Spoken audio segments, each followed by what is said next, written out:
When using the RV, you want to make sure that you're checking your gray, black, fresh tanks and your battery life on the unit. So in order to check your gray, you would press this button here. It shows that it's 1/3 full right now because there are 2 lights that are on. You want to make sure that when you empty the unit, you see that go back down to the E. And if it gets to the full capacity of the gray tank, you'll actually see that you can overfill it and it will come out of things like your shower and other things like that. So you want to make sure that you empty it before then.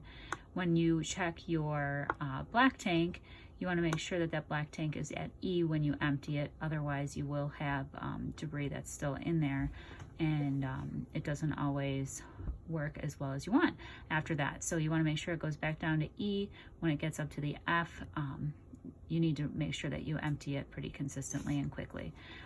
At 2/3 full, that's usually about a good point to empty it. You don't want to always empty it when it's only about 1/3 because you won't have a lot of pressure in it. But once you get to that 2/3, or if there's a certain amount of time that's going by, you do want to flush that system through. When you get to the fresh tank, you can see what you have in it. Right now, the fresh tank is showing empty as well because there's nothing in there because we're using the outside city water hose that's just hooked up and directly goes through.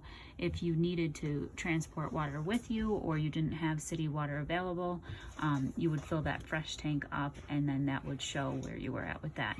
As far as the battery life goes, that one is here showing full right now, and that does recharge when you drive the unit. LPG is down here. 2/3 of a tank is left in that, and it is a very large tank, so that will last a while longer.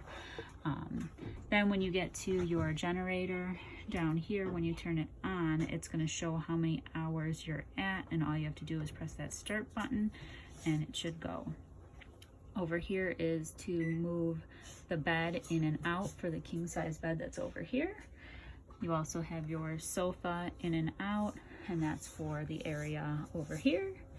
And your tank heat and your water pump are on this side here. So if you ever need to access those two are here as well.